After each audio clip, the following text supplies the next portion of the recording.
लग रहा है बॉडी पानी में काफी दिनों से थी। जी सर। एक काम करिए, बॉडी को पोस्टमार्टम के लिए भेजिए। Okay sir. देखते हैं इसके पीछे किसका हाथ।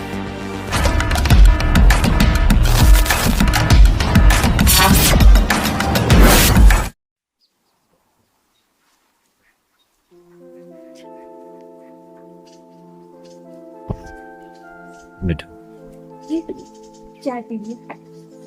खाना हो गया? खाना नहीं बना रही। अच्छा चलिए ठीक है, पी लेते हैं। चलिए ठीक। साहिब, माँ का तबीयत बहुत खराब है साहिब, 100 रुपए चाहिए थे साहिब। बेस साले, तेरी हिम्मत कैसे हुई कालीन पे बैठने की? हाँ माफ कर दीजिए साले, अगर तेरी शरीर की सारी चमड़ी उधर डालू ना, बेचने के बाद इस कालीन की धुलाई तक नहीं निकल पाएगी। इधर हम साला खुला क्या? निकल। माफ कर दीजिए साहिब। जिसको देखे वही आ जाता है। 100 रुपए दे दो, 50 रुपए दे दो, भिख मंगे कहीं के। अरे क्या होता है? अब मुझे ना कुछ पैसे चाहिए थे। वो मुझे मालूम था मेरी बेटी को जरूरत होगी। कितना बताओ? जितना भी दे दो। अरे वाह, ले बाबू। 500। थैंक यू पापा। बहुत कहाँ मेरी बेटी कहाँ जा रही है इस समय? कॉलेज। इस बार अच्छा नंबर लाओगे तो गिफ्ट देंगे। हाँ समझ लेना। बाय पापा। बाय बाबू, बाय।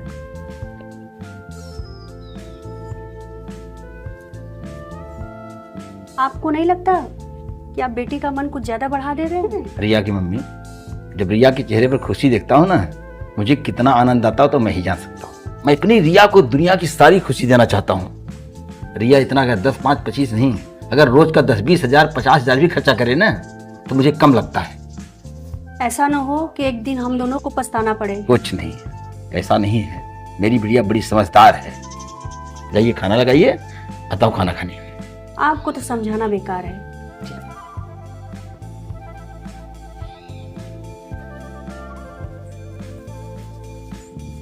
हमारे समाज में जाति धर्म को इंसानियत से बढ़कर अहमियत दी गई है।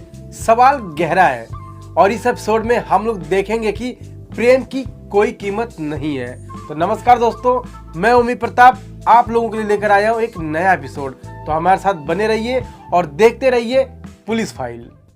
रमन, क्या हमारी शादी हो पाएगी? क्यों नहीं हो पाएगी? नहीं, मुझे ना बहुत डर लगता है क्योंकि हमारी कास्ट भी अलग है ना, और पापा भी नहीं मानेंगे शायद। तुम क्यों डरती हो पागल? मैं हूं ना। जो हमारा कास्ट का सिस्टम है बहुत बेकार हो गया है। हमेशा जो छूट जाती होती है वही दबती है। लेकिन तुम कहो तो मैं तुम्हारे पिता से बात करूं? नहीं नहीं, तुम पापा से बात नहीं करोगे। टाइम देख के ना मैं ही उनसे बात कर लूंगी। ओके ठीक है। I love you Raman. I love you too. चलो चलते हैं, बहुत टाइम हो गया। कितना बज रहा है? चलो टाइम हो गया।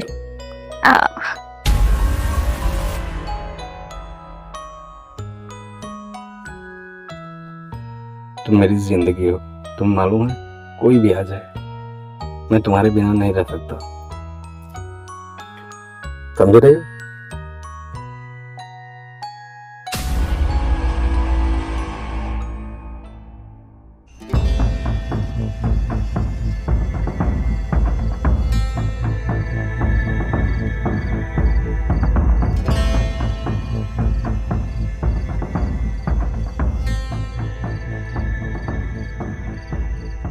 रिया, हाँ माँ, तेरे लिए एक अच्छा रिश्ता आया है।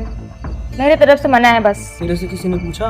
बताया जा रहा है। चुप करो तुम, मुझे शादी नहीं करनी अभी।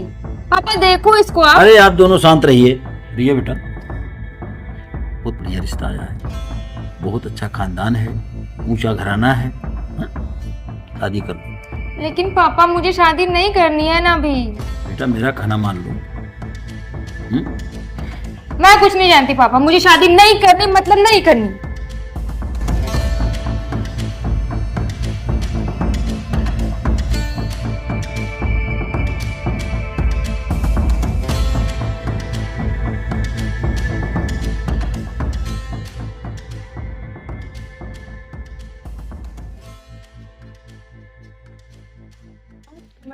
नमस्ते नमस्ते। आप लोग अच्छे भले हैं ना? चलिए ठीक है, आप जाइए। पंडित जी, ये जो आजकल के नई पीढ़ियां हैं, ये जात पात को मानते नहीं कि अदर कास्ट में जाके जो है हाँ शादी ब्याह जो कर रहे हैं, और इससे समाज में कितनी कुरीतियां फैल रही हैं, और इस पर हमें काम करने की जरूरत है। यह रुकना ही चाहिए। ये लोग जो है लव मैरिज इत्यादि जो है दूसरे बिरादरियों में जा करके कर रहे हैं, ये जाति पात को मान कहाँ रहे हैं। पंडित जी, भगवान की कृपा है कि कम से कम हमारे लोगों के बच्चे ऐसे लफड़े में नहीं हैं। यह तो आपके ऊपर भगवान की कृपा है कि आपके बच्चे ऐसे हैं। अब समय बहुत हो गया सिंह साहब, अब मुझे कुछ दूर जाना है, इसलिए अब आज के लिए चलिए पंडित जी, ठीक है। अच्छा,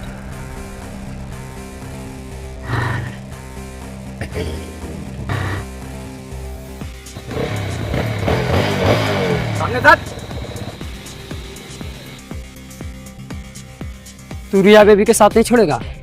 नहीं छोड़ा तो क्या बोला? क्या बोला?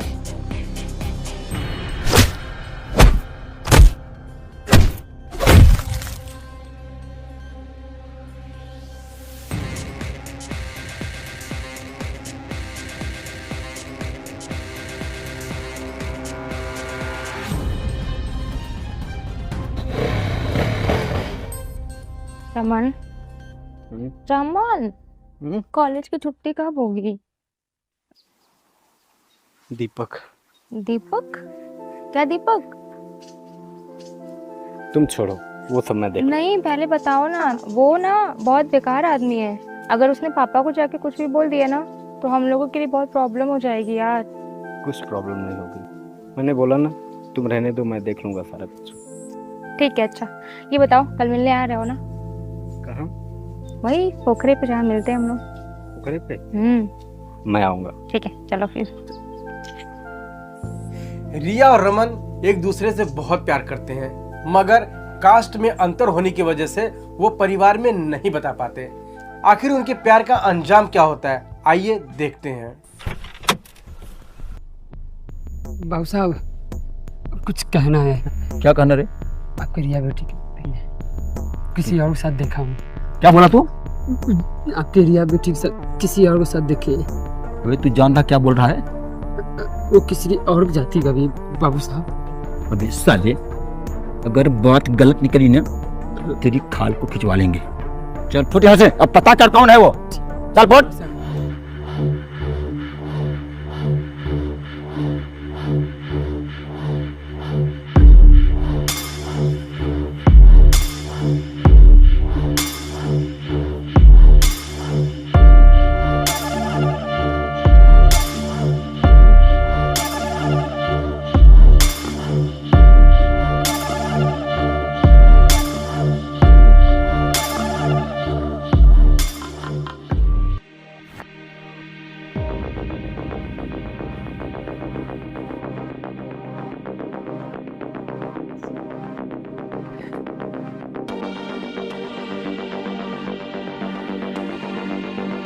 लग रहा है बॉडी पानी में काफी दिनों से थी। जी सर। एक काम करिए, बॉडी को पोस्टमार्टम के लिए भेजिए। Okay sir. देखते हैं इसके पीछे किसका हाथ।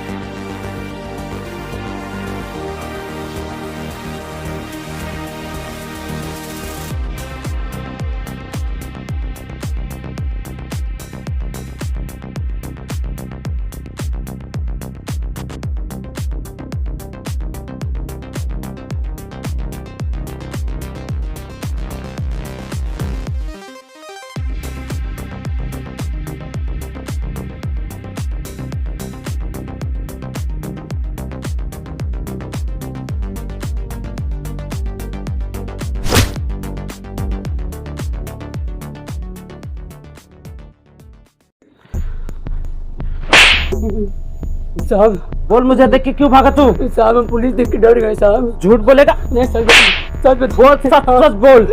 रिया का मर्डर किसने किया? तूने किया ना? नहीं सर, हम नहीं किए सर। फिर किसने किया? जरूर रमन ने किया है सर। रमन?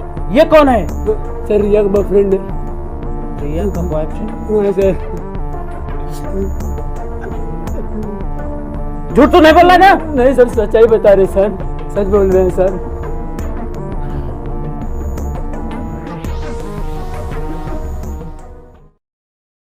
रिया का मर्डर तूने ही किया ना? नहीं साहब, मैंने रिया का मर्डर नहीं किया है। झूठ बोलेगा? तूने ही किया ना? नहीं साहब, मैंने रिया का मर्डर नहीं किया है, बल्कि मैं रिया से प्यार किया हूँ साहब, प्यार किया हूँ मैं रिया से। ठीक है, लेकिन कुछ और सबूत अगर तुम्हारे खिलाफ मिल गए ना तो तुम्हें उम्र कैद की सजा तो मिलेगी ही। अरे साहब, उसके लिए मैं उम्र का कदर क्या, फांसी लगने को भी तैयार हूँ। याद रखना तुम।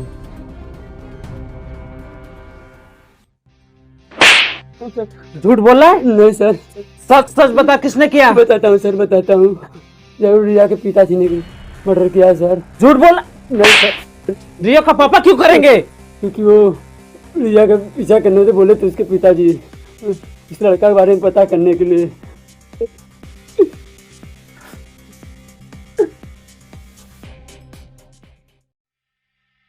बोलिए बाबू साहब, अब चोर पुलिस का खेल खत्म करिए, क्योंकि मैं भी थक गया हूँ ये चोर पुलिस का खेल खेलते खेलते। अब साफ साफ बताइए, रिया का मर्डर क्यों किया आपने? क्या साहब, क्या करता साहब? मैंने रिया को मारा है, पर रिया को साहब मैं नहीं मारा है। वो किसी दूसरी जात के लड़के से प्यार करती थी, मैं बर्दाश्त नहीं कर पाया साहब, मुझसे बर्दाश्त नहीं हुआ। मुझे फांसी भी हो जाए मुझे कम नहीं। दुनिया का सबसे अभागा बाप मैं हूँ साहब, जिसने अपनी बेटी को पानी में डुबा डुबा के इसी हाथों से मार दिया।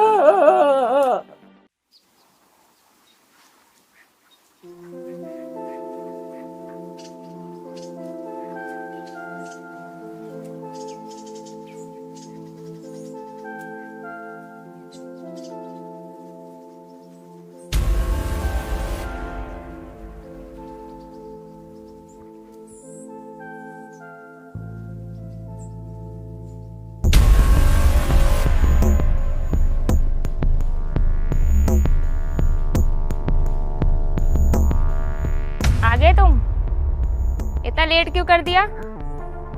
मैं कब से यहाँ वेट कर रही हूँ तुम्हारा। बोलो ना कुछ।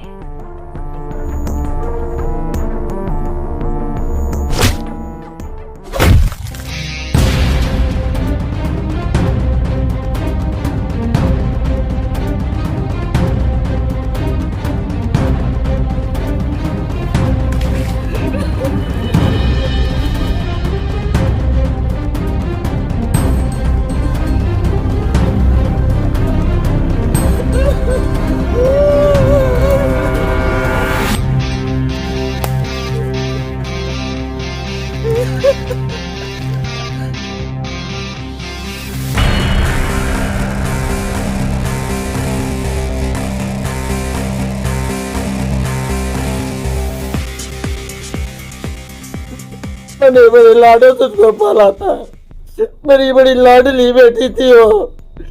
रात को पैदा हुई थी ना, तो मैंने पूरे गांव को खाना और मिठाई बंटवाया था। दुनिया के सबसे अभागा बापू साहब, जब अपनी बेटी को अपने हाथों से गला घोट दिया। मैंने साहब, अगर मुझे फांसी भी हो जाए तो मुझे गम है, मैंने अपनी बेटी को अपने हाथों से मार डाला साहब। मैंने अपनी रिया को अपने हाथों से मार दिया। अरे साहब, वो तो ठीक है, लेकिन अब इसका फैसला अदालत ही करेगी आपके साथ। तो देखा आपने कैसे एक बाप ने अपनी ही बेटी की हत्या कर दी, वो भी एक पुरानी और दकियानुसी विचार पर। हमारा मकसद आप लोगों को ये बताना है कि 21वीं सदी में हमें अपने विचारों को बड़ा करना होगा। तो दोस्तों, इस तरह की और भी कहानियां मैं आप लोगों के लिए लेकर आता रहूंगा। तब तक के लिए आप लोग हमसे जुड़े रहिए और देखते रहिए पुलिस फाइल।